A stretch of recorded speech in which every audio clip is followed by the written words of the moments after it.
Yes, hi, I'm the Moorlander and this is Moorlander EDC. Now, off the back of last week, was it the week before's piece of content where we went through my knife drawer in my series that's called What's in Your Drawers?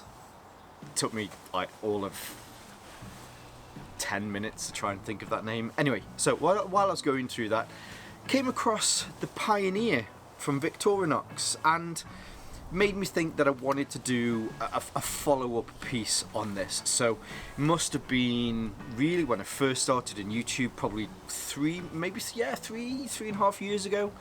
I started another series which is called a 4-minute fix, and the Pioneer was the first one that I did my first 4-minute fix on. So I'll leave a link whichever side that it's on to that, and in my 4-minute fix I just take 4 minutes to blast through it and see if I can get all of the information in about it. And I thought it was probably time that we came back and just did a more relaxed, controlled, time to ramble on about this. These are absolutely awesome knives and probably are one of Victorinox's best sellers, and for good reason. You know, there's a brilliant selection of tools on here.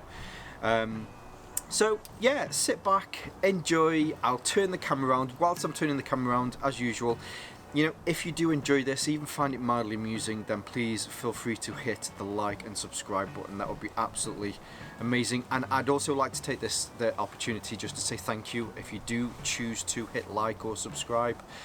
It certainly means a lot to my channel, and it allows me to get a better grip on the kind of content that you'd like to see. But yes, let's turn the camera around and take a closer look. So here we have the Pioneer from Victorinox. Now I do have to state at this point, sometimes I say Victorinox, sometimes I say Victorinox, sometimes I might even say something completely different. So, you know, potato potato, I get picked up on it quite a bit. Nobody picks on the Moorlander, but I get picked up on the mispronunciation. I apologise, you know, let's just move on. But anyway, so here we have the Pioneer. Now, as we usually do, we'll go through some measurements, we'll go through some materials, and then we'll have a look at the actual functions of the knife itself. Now, coming in with the measurements, the Pioneer, the Electrician, the Farmer, the Pruner, they're all the same size as far as well, the length on here. So this comes in at 93 millimeters all the way from the end here all the way to the other end here. But yeah, they really are a standard size. You could almost say that the Pioneer set the footprint for a lot of these other tools. And that's mainly because the Pioneer and the Soldier, so the Soldier is a very similar tool. In fact, it like for like, you know, they really are identical. The main difference between the Soldier, which was the one that was given out to the Swiss troops, the Soldier doesn't have this key loop here on the end.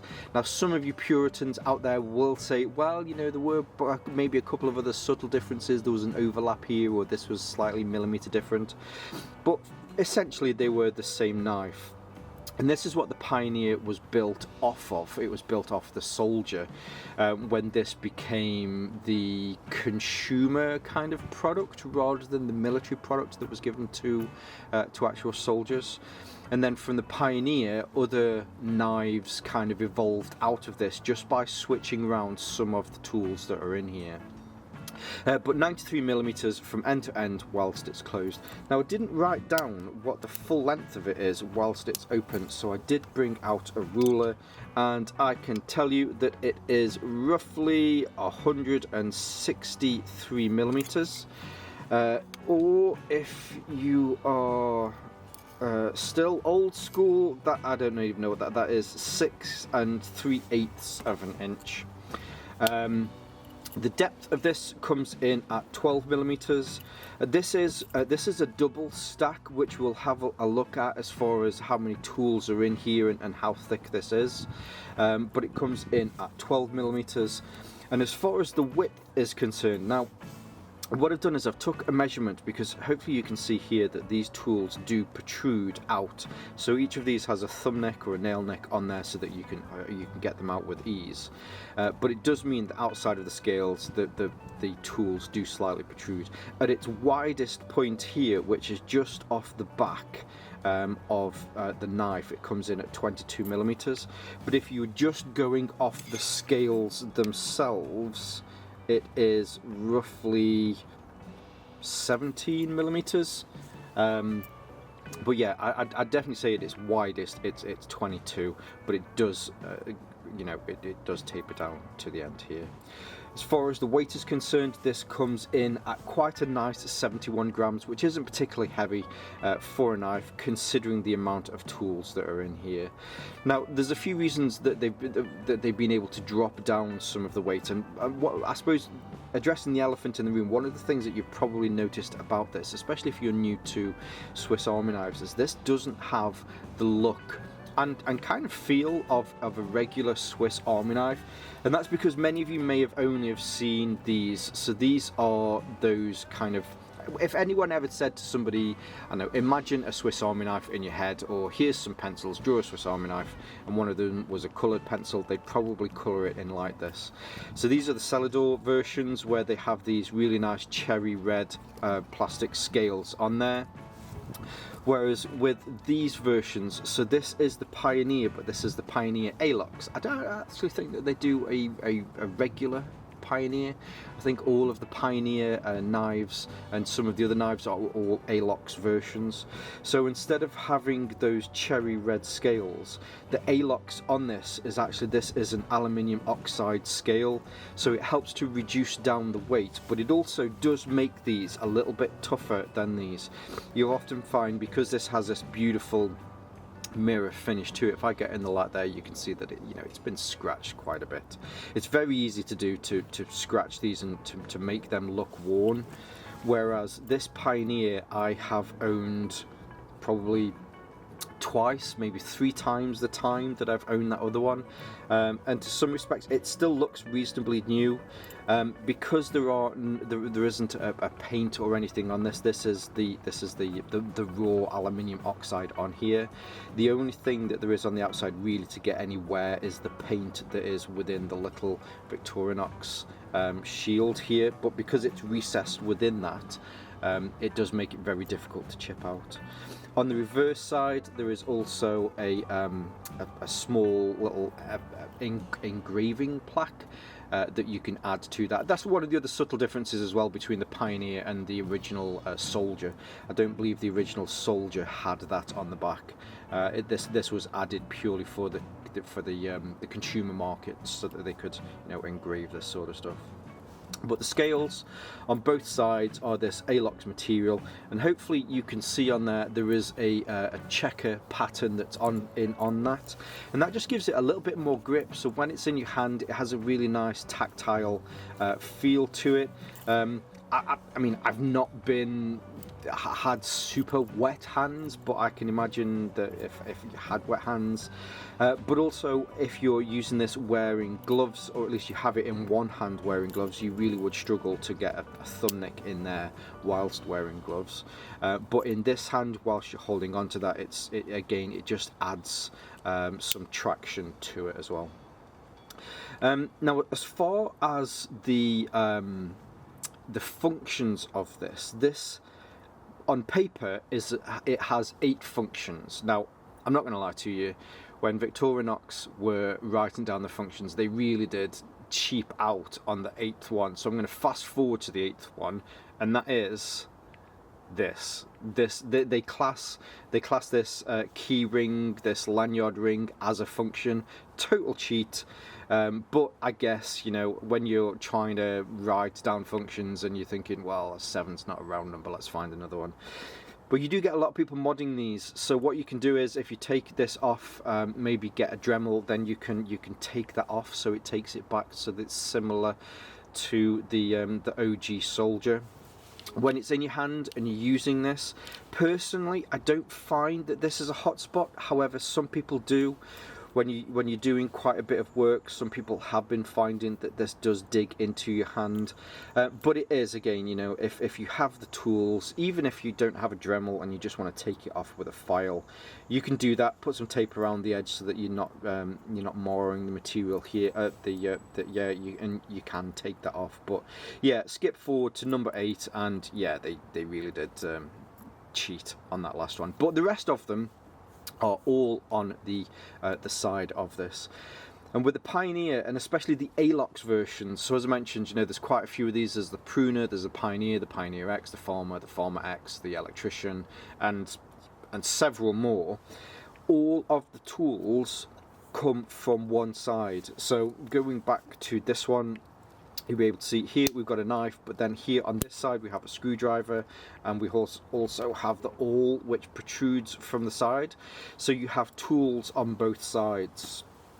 The idea really around the Alox versions is they just want a dedicated tool side. You always know where you're going to. Looking at traditional knives like the Barlow, and generally most knives that you find, if they have 2 knives or 2 functions on there, they tend to come out of one side. So it seemed to make sense that, you know, if you need something urgently, you're not going to have to worry about which side it's in.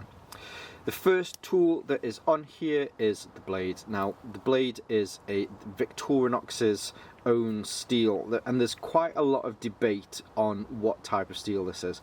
It does say in here, it says Victorinox Swiss-made stainless, so it is a stainless steel. The debate really is around the actual type of steel. As I say, you know, they've never gone, this is the steel that we've used. But some clever people out there, they have been able to work on what the makeup of this is. And there's a few that it's been likened to, or they feel that they found it. So if you're into your steels, it's suggested that it is an EN1 4110 steel, or also the Chinese steel, which is the X55CR MO14 steel. But again, I mean, I've looked quite a lot. In fact, I'd like to hear in the comments if somebody really has found the definitive steel, or if Victorinox have said, you know, it is this steel. We'd put it in the comments below, and then you know it would be good for people to see. But as far as the stainless steel, it's very good. It certainly doesn't get any wear as far as corrosion on here. I've had this now for about 3.5 years.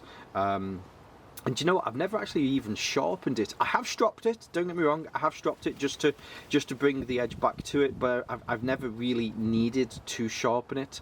Edge retention on these are very, very good. It's not, don't get me wrong, it isn't your super steel, you know, we're not talking an S30V or higher than that, but it definitely isn't a budget steel. You're not going to use this for 5 minutes, find that it's completely dulled, and yeah, you're just going to have to keep resharpening it. It's definitely mid-range or higher, the higher end of mid-range.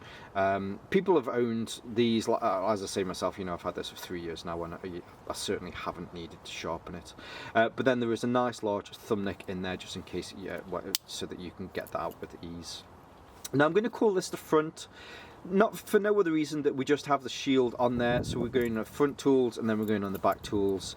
Again, there is no real kind of front or back with this, but the first one on the front here on the right, so this is a can opener. You can use this, you get it in, push it in, and then you can turn that around so that you can get into a can if needed. Then on the end of the can opener, there is a small flat section that can be used towards a pry tool. It's not really meant to be a pry tool, but both the can opener and the bottle opener are reasonably thick and stout. So prying ever so slightly with these, it does a reasonably good job with that. But the flat end on the end here is mainly for a flat head or a smaller flat head screwdriver. On the left hand side of the front, we then have another opener, and this is a bottle opener. So you have the bottle opener here. On the end of the bottle opener there is a larger flathead screwdriver, and again it's not really designed to pry, but however, as these are quite small and stout, you can pry a little bit with this. And there is also a third one. So we've got the bottle opener, we've got the screwdriver, and then we also have this here, which is often misunderstood. This small little hole, or this small little recess, is a wire stripper. So the way in which this works is you bring this up so that it's at 90 degrees, put the wire into there and hold it back against this, and then with the knife, if you push this down, then there is a spring in this, so I am just going to let go, but if you push it down on there and then let go, just through the force of the spring, it should cut into that wire slightly enough so that you can spin the wire, or you can spin the tool around the wire, pull it off, and then it will help to strip the wire. But that's what that little nick is there on the back. Now flipping it over, and again, you know, there isn't really front and the back, but I'm just going to call this the back for now. The last tool on here, when you pull this up, is the awl that you have on here. Awl, I think some people call it a reamer or an awl. I guess maybe they're slightly the same. But I mean, this is, I always claim that I never use this, but I find that I've probably used this more than I thought that I would do. So the use of this is, if you have a small piece of wood, let me just grab one. Here we go. Oh, now we're in focus. What you can do is you push this into it and then start to turn it, and then hopefully you will see it's just cutting a small hole into there. So the way that this works is just by your force of pushing it in, and there you go. So super, oh sorry, I think we're just going out of focus there. So super useful if you're out maybe doing a little bit of bushcrafting, that sort of thing. Or the one thing that I thought that I wouldn't be using this for, but I do use, is your belts, leather belts. If you've got a leather belt and you just need to put in an extra hole, or maybe let it out and put in an extra hole, super useful for this. You can push it into it, you spin it around. So the way that there is almost a reverse cutting edge on this, so on the inside it's completely flat. By spinning it around, it helps to cut through that wood. And then you have a turned part here which helps to collect the wood that has been cut out of that and then pushed back. And they are all 8 of the features on here, and as I mentioned, you know, they I suppose for the average person, and I think that's why the Pioneer is so popular, for the average person, all of the tools that you can find on here are the most useful for the most vanilla situation. Again, you know, if you're a farmer, maybe you want to pick up something that has a saw on there, and you know, the tools on here stay the same, but it adds a saw. If you're an electrician and you have more wires that you want to strip, I think it's the can opener that they remove, puts on a smaller little blade on there, which makes it easier for electricians to work on finer things. One of the things that they did add, which is actually quite a recent thing, is a set of scissors. So this is the Pioneer X, which I have made some content on. I'll leave a, you know, whichever side that we add that on. So the Pioneer has been around for a long time, it really has, and it really has been a recent thing that somebody's gone, you know, maybe we should put some scissors on there, and this is the Pioneer X. All of the tools are exactly the same. Now, I did mention, so this is a double stack, and that is because the knife and the awl and the can opener and the bottle opener share the same layer, and they just overlap slightly. In fact, you can see the blade on the Pioneer, it's not actually a completely straight blade, it's more like an isosceles triangle. God, my dad's a maths teacher, he'll kill me if I got that one wrong. Anyway, it doesn't curve, but one of the sides is longer than the other, so that it just slips in behind the awl. And the Pioneer X is exactly the same, but the difference with this one is that this is now a 3 stack. So if I hold them against each other, hopefully you can see here's the original Pioneer, which is a double stack. Here is the Pioneer X, which is a triple stack. So the knife and the awl here are exactly the same on the far right hand side that you can see on here, which I would called the back because it's got there, and then on the front you also have the bottle opener and the can opener, which is exactly the same, but the addition with this is, and oh no, pull the wrong one, is you have the scissors on here. Now personally, scissors for me, every multi-tool should have scissors on there. It was an absolute no-brainer for me to pick up the Pioneer X.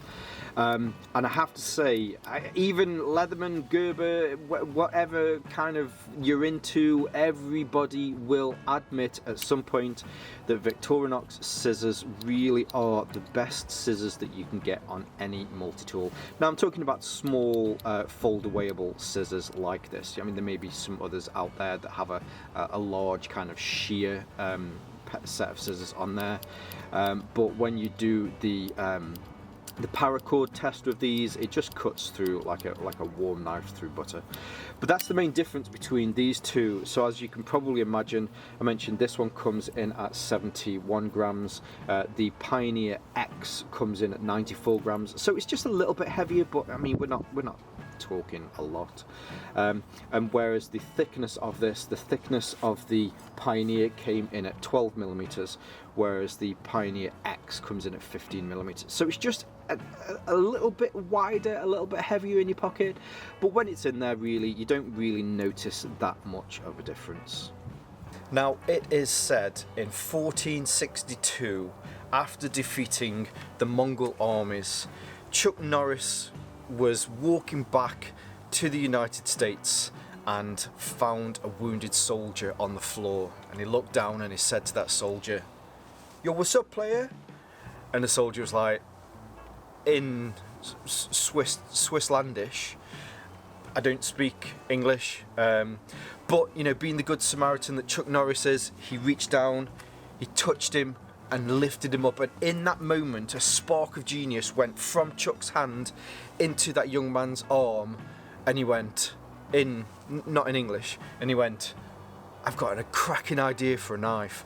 And that's where the idea for this came from. It was a beautiful interaction, a historical moment, and just that spark of touching greatness is where this knife came from. And if you want to be part of the history of this knife, you owe it yourself, through the gods of EDC, to pick one of these up. But no, generally,